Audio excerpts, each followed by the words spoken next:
నాకు అత్యంత ఆప్తుడు, మనసుకు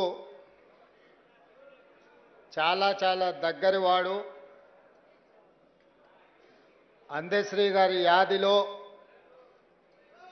ఈ సంస్మరణ సభ ఏర్పాటు చేసి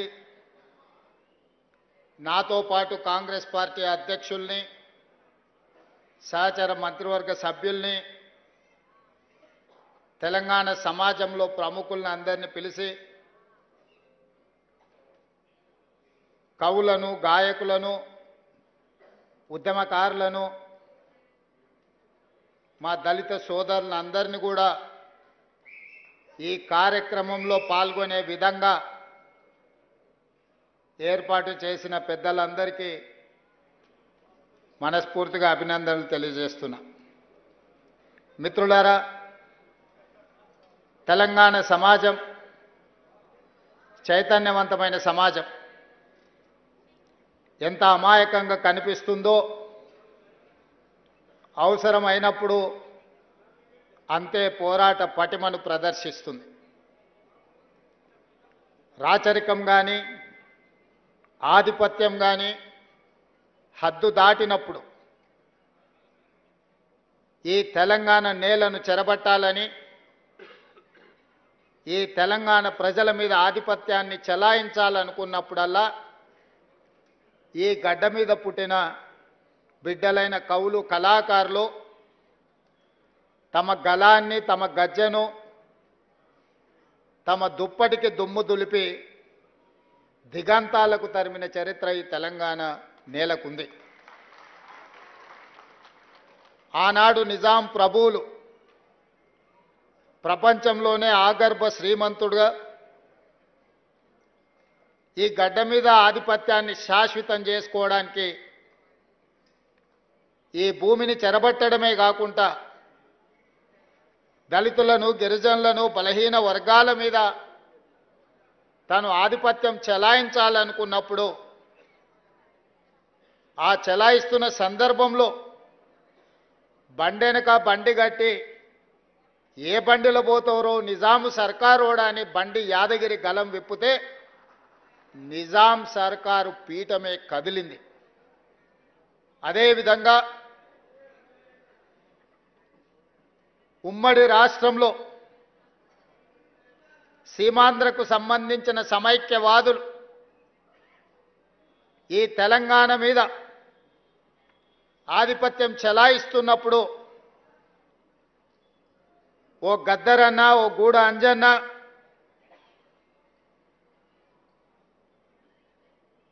ఓ అందశ్రీ, ఓ గోరెటి వెంకన్న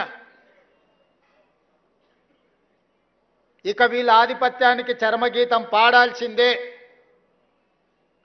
ఈ తెలంగాణ భూమికి విముక్తి కలిగించాల్సిందే అని చెప్పి మలిదశ తెలంగాణ ఉద్యమానికి పునాదులు వేసింది. అందులో భాగంగానే బడికి వెళ్ళని, బడి ముఖమే చూడని అందశ్రీ అన్న జయ జయ హే తెలంగాణ ముక్కోటి గొంతుకలను ఏకం చేసి ఈ తెలంగాణ ఉద్యమాన్ని ఉవ్వెత్తున నడిపితే ఈ తెలంగాణ రాష్ట్ర కళ నిజమైంది. ఉస్మానియా, కాకతీయ యూనివర్సిటీలనే కాదు,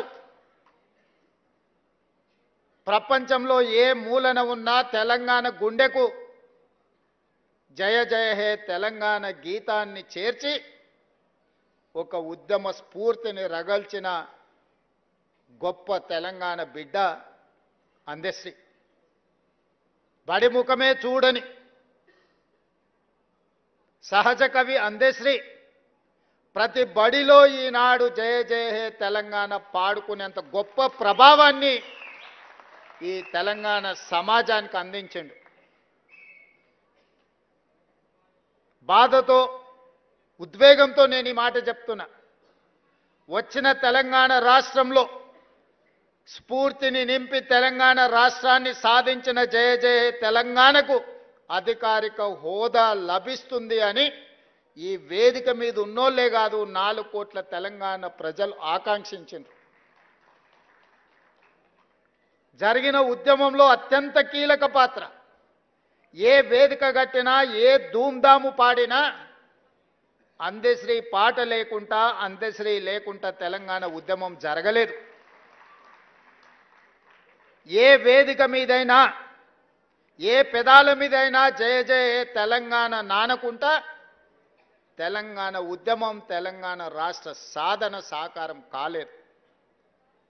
అలాంటి గొప్ప స్ఫూర్తి వచ్చిన తెలంగాణ రాష్ట్రంలో రాష్ట్రీయ గీతంగా తెలంగాణలో వెలుగొందుతుందని 4 కోట్ల ప్రజలు అనుకున్నప్పుడు ఆనాటి పాలకుల నిర్ణయాల వల్ల జయ హే జయ హే తెలంగాణ మూగబోయింది.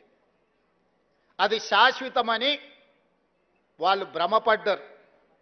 ఎందుకంటే ఈ గీతం తెలంగాణ గుండెల్లో ప్రతిధ్వనించినంత కాలం తెలంగాణ ఉద్యమం ఎవరు చేసిండ్రా అంటే ఓ గద్దరన్న చేసిండు, ఓ అందశ్రీ చేసిండు, ఓ గోరెట వెంకన్న చేసిండనే, ఓ జయరాజ్ చేసిండనే చర్చ వస్తుంది. కాబట్టి ఈ స్ఫూర్తి నింపిన కవుల యొక్క కవితా గానాలను ఈ తెలంగాణలో వినిపించకుండా చెయ్యాలని ఆనాటి పాలకులు కుట్ర చేసిండ్రు.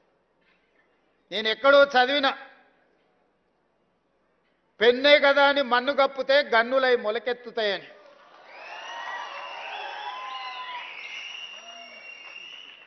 కవి రాసే పెన్నుల మీద మన్ను కప్పితే అవి గన్నులై మొలకెత్తుతాయి, మీ గడీలను కుప్ప కూలుస్తాయన్న నినాదాన్ని నిజాన్ని చేసిండు అందశ్రీ. 10 సంవత్సరాలు మూగబోయి ఉండొచ్చు మీ ఉద్దేశంలో, కానీ తెలంగాణ ప్రజల గుండెల్లో నిత్యం గానమై జయ జయ హే తెలంగాణ జనాలు పాడుకున్నారు. నేను చేసింది ఏమీ లేదు.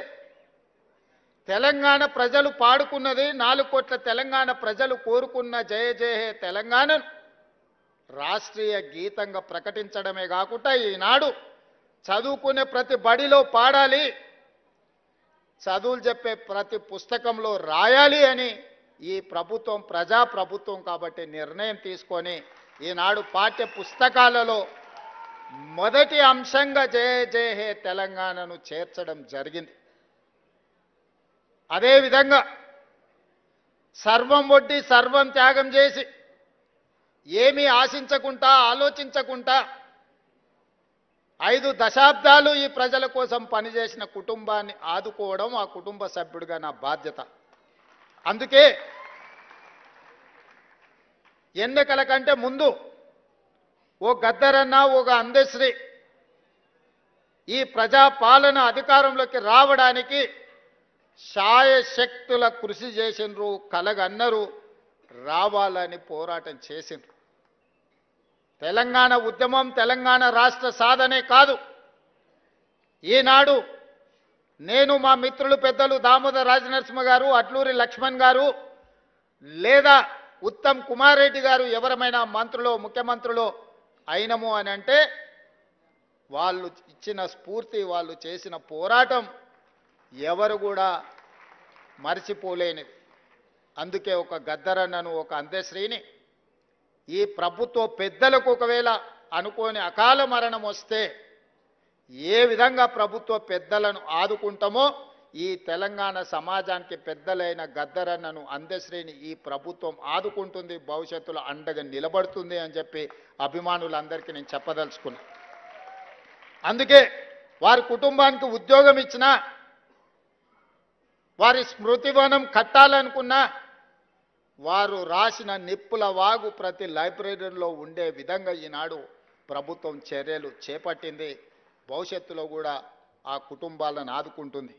ఇదే కాదు, ప్రభుత్వం వచ్చిన మొదటి సంవత్సరం పూర్తి చేసుకున్న సందర్భంలో 9 మంది తెలంగాణ ఉద్యమకారులను, కవులను, గాయకులను సచివాలయం సాక్షిగా వాళ్ళని సన్మానించుకోవడమే కాదు, వాళ్ళను గుర్తించాలి, వాళ్ళను ఆదుకోవాలన్న ఉద్దేశంతో 300 గజాల ఇంటి స్థలాన్ని, ఎందుకంటే వీళ్ళందరూ నిలువ నీడ లేకుండా ఒకవేళ నీడ ఉన్నా ఆ నీడను తెగనమ్మి తెలంగాణ ఉద్యమంలో వాళ్ళు భాగస్వాములు అయినరు. ఈరోజు వయసు ఉడిగిపోయింది, తిరిగి సంపాదించాలన్న సంపద ఎట్లుంటుందో సంపాదించడం ఎలాగో తెలియలేనంతగా ప్రజలలో మమేకమైపోయిన ఆ 9 కుటుంబాలను ఈరోజు ప్రభుత్వం గుర్తించి వాళ్ళని ఆర్థికంగా ఆదుకోవడమే కాకుండా వాళ్లకు ఇళ్ల పట్టాలు ఇళ్లకు స్థలం ఇవ్వాలని అనుకున్నాం. ఈనాడు ఆ 9 మందికి 300 గజాలు ఒక్కొక్కరికి ఇవ్వడమే కాదు, వాళ్ళ కుటుంబ సభ్యులు ఆత్మగౌరవంతో బ్రతికే విధంగా భారత్ ఫ్యూచర్ సిటీలో అద్భుతమైన ఇండ్లను కట్టించి వాళ్ళకు ఒక రక్షణ, వాళ్ళకు ఒక నమ్మకం కలిగించడానికి మా ప్రభుత్వం చేస్తుంది. ఆ బాధ్యతను మా పెద్దలు దామోదర్ రాజనరసింహ గారు తీసుకోవాల్సిందిగా నేను వారికి సూచన చేస్తున్నా. తప్పకుండా ఆ కార్యక్రమాన్ని తీసుకుంటాం. అదేవిధంగా దళితుల గురించి గ్రామీణ ప్రాంతం నుంచి వ్యవసాయ కుటుంబం నుంచి వచ్చిన నాకు సంపూర్ణమైన అవగాహన ఉంది. మా భూములు దుక్కి దున్నినా, మా పొలాలలో పంట పండినా, మేము మోతుబరి రైతులుగా సమాజంలో గుర్తింపు పొందిన మా గ్రామంలో ఉన్న దళితులు 100% మాకు అండగా నిలబడ్డారు. కాబట్టే మేము మా గ్రామాలలో రాణించినాం. మీరందరూ ఆశీర్వదించారు కాబట్టే ఈనాడు తెలంగాణ రాష్ట్రానికి ముఖ్యమంత్రినైన విషయాన్ని ఏ వేదిక మీదైనా చెప్పుకోవడానికి నాకేం బేసిజం లేదు. అందుకే అది వర్గీకరణ కావచ్చు, ఇతర విషయాలు కావచ్చు, ఎన్నో రకాల ఒడిదుడుకులు వచ్చినాయి. మా నరసింహులన్న చంద్రబాబు నాయుడు గారితో ఉన్నప్పుడు మొట్టమొదట వర్గీకరణ అమలు చేయించాడు. దేశానికి ఒక మార్గాన్ని ఆ రోజు ఏర్పాటు చేశారు. తర్వాత ఎన్నో అంశాల ప్రాతిపదికన అది మరుగున పడిపోయింది. కానీ ఈనాడు మీ సోదరుడు తెలంగాణ రాష్ట్ర ముఖ్యమంత్రిగా ఈ దేశంలోనే అమలు చేసింది మన రాష్ట్రమే. మీ సోదరుడే. ఇప్పటివరకు ఏ రాష్ట్రంలో కూడా వర్గీకరణను అమలు చెయ్యలేదు. తూచా తప్పకుండా సాంకేతిక న్యాయపరమైన లోపం లేకుండా 100% మీ అందరి సహకారంతో ఈరోజు మీ జాతుల మధ్యలో ఉన్న వైరాన్ని శాశ్వతంగా తొలగించాలి. తాత్కాలికంగా ఎవరికైనా బాధనో దుఃఖమో ఉన్నా శాశ్వతంగా ఇది మిమ్మల్ని అందరినీ ఏకం చేస్తుందన్న ఆలోచనతోని ఏకం చేయాలన్న ఉద్దేశంతో 100% వర్గీకరణ అమలు చేస్తే మొన్న ఎప్పుడూ చదువుకొని డాక్టర్ అనే చదువులోనే జాయిన్ కానీ సామాజిక వర్గానికి సంబంధించి చాలామంది డాక్టర్లుగా మొదటిసారి వచ్చిందని దామోదర్ రాజనరసింహ గారు చెప్పినప్పుడు నాకు సంతోషం కలిగింది. ఈ వర్గీకరణ చిన్న చిన్న ఉద్యోగాలు మీకు తెచ్చిపెట్టడం కాదు. మీరు డాక్టర్లుగా, లాయర్లుగా, ఇంజనీర్లుగా, గొప్ప సైంటిస్టులుగా, ఐఏఎస్లుగా, ఐపీఎస్లుగా రాణించి ఈ రాజ్యంలో, ఈ పరిపాలనలో మీరు భాగస్వాములు కావాలి. తెలంగాణ పునర్నిర్మాణంలో మీరు నిలబడాలి అని నేను 100% విశ్వసించి ముందుకు తీసుకెళ్ళిన. ఇదే కాదు మిత్రులారా, నా మంత్రివర్గంలో 4 దళితులు మంత్రులు ఉన్నారు. స్పీకర్ దళితుడు ఉన్నాడు. ఉమ్మడి రాష్ట్రంలో కూడా 4కి ఇవ్వలేదు. ఇవాళ తెలంగాణలో రెట్లు 3 ఉంటే దళితులు 4 ఉన్నారు మంత్రివర్గంలో. స్పీకర్ ఉన్నారు. 17% జనాభా మీరుంటే 27% మంత్రివర్గంలో ప్రాతినిధ్యం దళితులకు ఈరోజు అందించిన గిరిజనులకు కాకుండానే దళిత సామాజిక వర్గానికి ఈరోజు ఇవన్నీ చేసినాం. దీనికి ప్రధానమైన కారణం శ్రీమతి సోనియా గాంధీ, రాహుల్ గాంధీ గారు మీ పట్ల ప్రేమతో ఉన్నారు, దయతో ఉన్నారు కాబట్టే ఇవన్నీ చేయగలిగినాం. అందుకే మిత్రులారా, చాలా అంశాలు మాట్లాడేది ఉన్నది, తీసుకోవాల్సిన నిర్ణయాలు ఉన్నాయి. యాదగిరి అన్న చేసిన సూచన, నరసింహులు గారు చేసిన సూచన, ఇతర సూచనలు అన్నిటి మీద కూడా వారు సూచించినట్టుగా ఒక ప్రత్యేక సమావేశాన్ని ఏర్పాటు చేస్తాను. రీసెర్చ్కు సంబంధించి మా ఊరోడు మా కాసిం కూడా సూచన చేసిండు. తప్పకుండా ఆ సూచనల నేపథ్యంలో ఒక ప్రత్యేక సమావేశాన్ని ఏర్పాటు చేసి మీరిచ్చిన సూచనల మీద ప్రభుత్వం ఏ రకమైన నిర్ణయం తీసుకోవాలనో తప్పకుండా తీసుకుంటుంది. చివరగా ఒకే ఒక్క మాట, ఎన్ని వజ్రాలున్నా కోహినూరు వజ్రానికి పోటీ లేదు. దశాబ్దాలే కాదు శతాబ్దాలు గడిచిన వజ్రాల గురించి చర్చించాల్సి వచ్చినప్పుడు కోహినూరు వజ్రాందే మొదటి స్థానం. కవులు కళాకారులు ఎంతమంది ఉన్నా, ఎవరి గురించి చర్చించినా, రేపటి తెలంగాణ చరిత్రలో కవులు కళాకారుల గురించి మాట్లాడినప్పుడు మా అందశ్రీ అన్న ఒక కోహినూరు వజ్రంగా నిలబడతాడు. అది శాశ్వతం చెయ్యడానికి ఆ కోహినూరు వజ్రాన్ని వారి కీర్తిని వారి కుటుంబాన్ని ఆదుకునే బాధ్యత నాది మా ప్రభుత్వం